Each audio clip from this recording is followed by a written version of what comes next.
Long time no see, trainers. My name is Professor Matt, and this is the VGC Tutorials. Today we're talking about how to play doubles. Since almost 90% of the games are played as single battles, a lot of trainers don't know why they should play competitive doubles. In fact, most people are quite surprised when they first learn that all official tournaments, including the World Championship circuit, are played in doubles.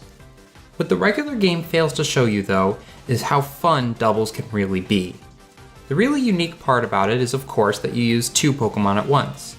This changes the game a lot more than you might think. It doesn't just double the amount of options that you have, it raises it exponentially. More specifically, it gives your Pokemon the ability to work together. Strategy and synergy are the keys to a good doubles team. One of the most famous examples of this is Rain. The strategy here is to have one Pokemon with the ability Drizzle, which summons rain when the Pokemon is sent into battle, and another Pokemon with the ability Swift Swim, which doubles that Pokemon's speed when it's in rain. This is such a powerful core, especially in doubles, because it's completely reliant on abilities rather than moves. Before turn 1 even begins, you can have a Pokemon with double speed and a 50% increase in power on its stab move. Stab stands for same type attack bonus, and it refers to when a Pokemon uses a move that's the same type as the Pokemon using it. Stab is a 1.5 times bonus, or an increase of 50%. Rain also boosts the power of water-type moves by 50%. So when a water-type Pokemon uses a water-type move in Rain, it actually gets a bonus of 2.25 times, or an increase of 125%. That, coming from a Pokemon with double its normal speed, is obviously incredibly powerful. No one Pokemon is capable of the same power and versatility that a Rain core has on its own, but when you pair the right two Pokemon together, the whole becomes greater than the sum of its parts. A lot of really creative strategies exist in doubles because of this. If you take a look back at VGC 2017, you can see some of the most creative strategies to exist in a very long time. The new Pokemon, new game mechanics, and a limited number of Pokemon in the format meant trainers were less restricted by the meta, and could design really interesting teams. One of my favorite examples, which gains a lot of popularity in the middle of that format, was the combination of Tapu Lele and Drifblim. Drifblim has never been a very competitive Pokemon before. It has a pretty decent move pool, but its stats and abilities were always pretty lackluster. That changed in Generation 7 though, thanks to one of the new items that was added, the Terrain Seeds. Drifblim has access to an ability called Unburden.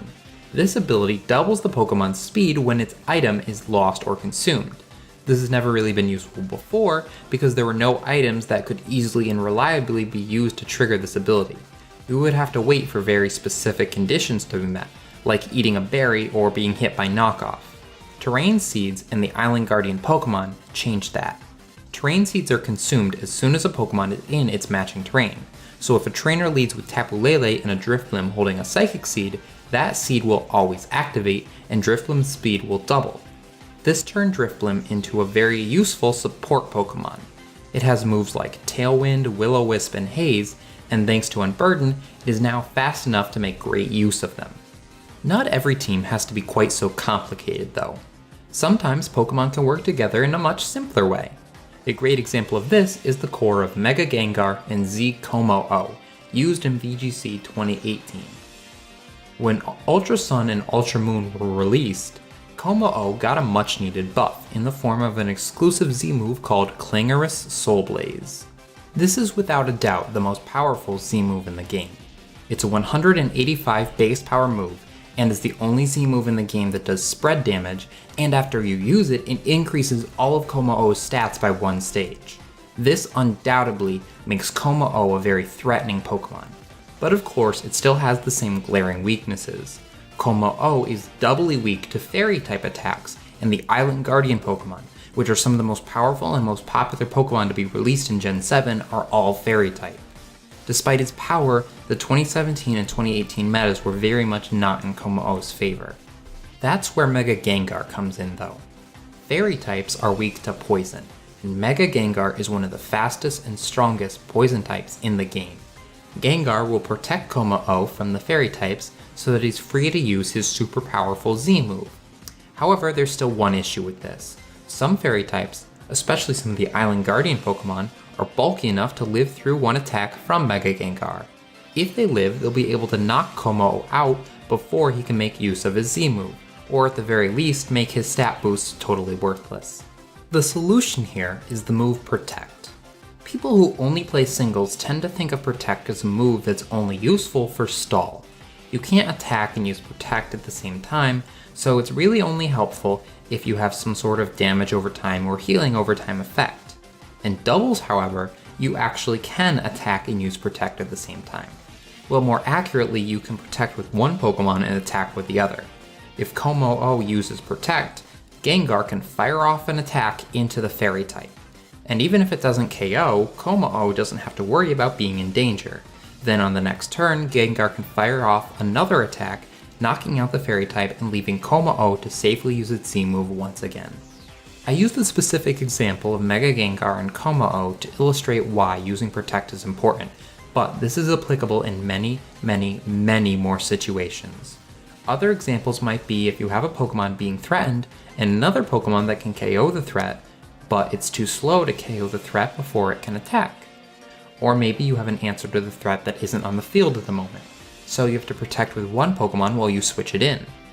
The applications for Protect are too numerous to list out completely, but I can say without a shadow of a doubt that Protect is the most important move in all of doubles. As a rule of thumb, there are only 3 reasons why a Pokemon would not run Protect. The first is that the Pokemon is extremely bulky and has a reliable way to recover its health. The second is that the Pokemon has several priority moves. This way, it can use a move and still be useful even on the turn that you think it's going to be knocked out. The final reason would be if a Pokemon is holding an item that prevents it from using Protect, like an Assault Vest or a Choice Scarf. Other than these reasons, pretty much every Pokemon you use should have the move Protect. Now I want to take a step back and elaborate on something I briefly mentioned when talking about Tapu Lele and Drifblim, which is support Pokemon. This is another somewhat unique aspect of doubles. Because you have 2 Pokemon on the field, you don't both have to be focused on offense. Support Pokemon instead use their moves and abilities to aid their partner or disrupt the opponent.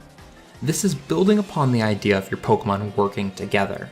Some support Pokemon try to control the battle by influencing stats and damage outputs.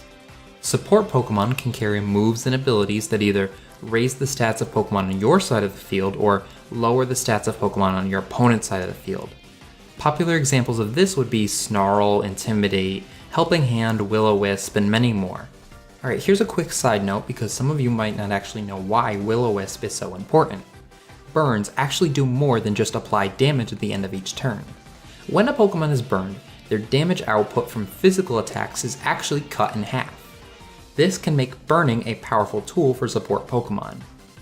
There is one other status condition that actually affects a Pokemon's stats, and that is paralysis. When a Pokemon is paralyzed, they not only have a chance for full paralysis, but they also have their speed cut in half.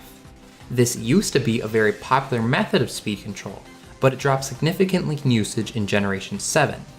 This is because in Generation 6 and before, paralyzed Pokemon actually had their speed cut down to 1/4 of their original value, and the move Thunder Wave never missed. Now the accuracy on Thunder Wave is reduced, and the effectiveness of the speed drop is reduced, so people prefer other methods of speed control. More popular methods of speed control would be Tailwind, Trick Room, Icy Wind, Electroweb, and a few others. Speed control is not something often seen in singles, but it's extremely important in doubles. Teams will often be built entirely around establishing, maintaining, and utilizing their speed control. Support Pokemon that specialize in speed control usually have very low offensive ability, so once they've established their speed control, they have to leave the sweeping up to other Pokemon. This can waste a lot of turns in singles, and since most speed control methods are temporary, this makes it not very well suited for that format. In doubles, however, the Pokemon that best utilizes the speed control can be on the field with the setter when it goes up, so no time is wasted in putting it to great use. It also has an even stronger effect in doubles, because it affects so many more Pokemon at once. When a Pokemon goes from being slower than both of your opponent's Pokemon to being faster than both, your ability to control the battle and claim victory are enhanced tremendously, because you can eliminate all of your threats before they get a chance to do anything. The third job for support Pokemon is Disruption. This means they try to stop the opponent from doing whatever it is they were trying to do. This can take on many forms, through both moves and abilities, but the basic idea is to give your opponent a bad time. Certain moves like Taunt, Disable, and Encore prevent your opponent from selecting the move that they wanted to use. Status conditions like Sleep, Freeze, and Full Paralysis prevent the opponent's Pokemon from even moving for at least one turn. Flinching also prevents any attack from being used for a turn, making Fake Out an extremely useful move. Redirection moves like Follow Me and Rage Powder, or abilities like Lightning Rod and Storm Drain are also useful because they prevent the opponent from targeting the Pokemon that they wanted to. One thing to keep in mind with all of this is that the role of support Pokemon is all about the moves and abilities, not the Pokemon itself.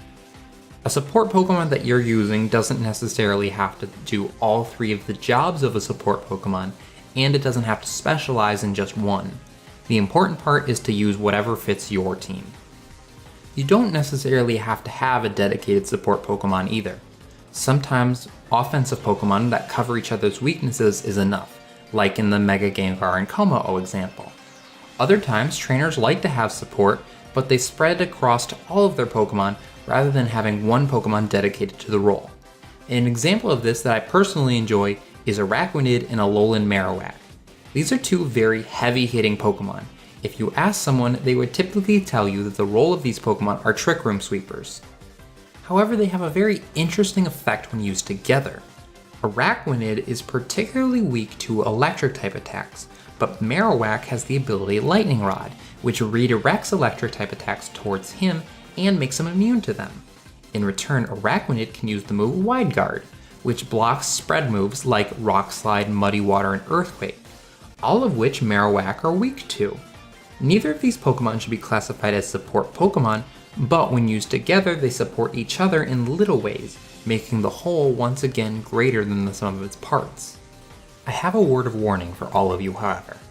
A lot of times, new trainers get very caught up in this ability to create new and interesting strategies, and they tend to suffer from tunnel vision. Battling and team building are two very different and very difficult skills to learn, and trying to learn them both at the same time only makes that worse. A strategy might seem flawless to you on paper, but it could have a fatal weakness that you can't see because you aren't completely familiar with how double battling works yet. The best advice I can give to any beginner trainer is to start either by using a team built by an experienced trainer or have an experienced trainer help you build your own team. Before you try and innovate the metagame, you need to learn what is good in doubles and why it is good. Once you have a grasp on that, then you can apply those principles to your own teams. If you want a good place to look for teams to use when you're first starting out, check out Trainer Tower. They have a selection of sample teams for you to try, as well as detailed reports from teams that placed well in major tournaments. These reports are written by trainers that built and used the teams, and usually include details like how they came up with the idea for it, why they chose certain Pokemon or moves, and how they recommend running the team. It's worth pointing out, some trainers believe there's some sort of unwritten rule against using someone else's team. However, nothing could be further from the truth. The reason these reports exist is because these experienced trainers are proud of what they built and want to share it with everyone.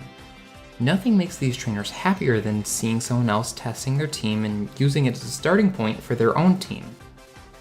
One last thing that I want to talk about in this video are some of the common mistakes that I see people make when they first start playing VGC.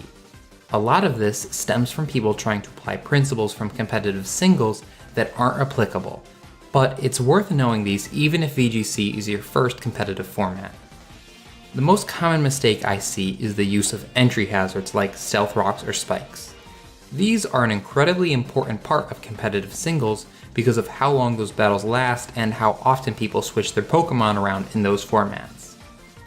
In doubles, however, they're pretty much useless. In VGC, each trainer only brings 4 Pokemon to battle, and 2 of them are on the field at any given time. This makes the battles much more fast-paced, and it means switching occurs a lot less. Switching is still a very important part of VGC, it just happens a lot less frequently. The damage done by entry hazards will pretty much always be less than what would be done by a regular attack, so most people tend to think of entry hazards as a waste of a turn.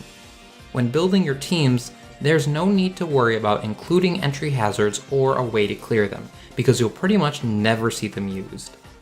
The second mistake that I see a lot of people make is how they use defensive or stall Pokemon. I talked at length already about what a good support Pokemon should be, but I haven't really mentioned what they should not be. But Toxapex is the perfect example of that. Toxapex serves two main roles in singles, stall and defensive pivot. Basically, this means its role is to be as defensive and hard to kill as possible. It will just waste time and chip away at your opponent, or force them to switch out because of a bad matchup. Neither of these things are a good strategy for doubles. Bulky Pokemon are extremely popular in VGC, but they have to do something with their bulk. Cresselia, by comparison, is a super bulky Pokemon that runs moves with a lot of utility, like Skill Swap, Icy Wind, Trick Room, Helping Hand, or even Ally Switch. She uses her bulk to fulfill her support role better. Toxapex, on the other hand, has almost no immediate pressure or utility. Haze can be a useful support move in doubles, but Toxic Stalling is almost always useless, for the same reason hazards are. Battles are just too fast for it to work properly. For the most part, a trainer facing a Toxapex is free to ignore it, because it has low utility and low offensive pressure. The game basically becomes a 2 versus 1. Blissey, Skarmory, and other defensive wall Pokemon fall into this same boat. The exception to this are offensive wall Pokemon, or tanks. Pokemon that use their bulk to live longer but also have a lot of offensive pressure are actually very popular in VGC, especially on Trick Room teams. Things like Snorlax, Celesteela, Ferrothorn, and others. A good way to think about this, if you're still confused, is to think, what happens if this Pokemon is ignored? Will my opponent regret leaving this until the end? A Pokemon that doesn't do anything more than just stall will usually hinder your team more than it'll help. Alright, that concludes this episode of the VGC Tutorials. I know this was probably super overwhelming if you're just getting started, so please, if you have any questions, leave a comment below. I made this series because I love this game and I love helping people. I will answer every comment that I can. I'd also love to hear if you have any suggestions for topics you'd like to see covered in the future. Thank you guys so much for tuning into this episode of the VGC Tutorials. Best of luck to you all.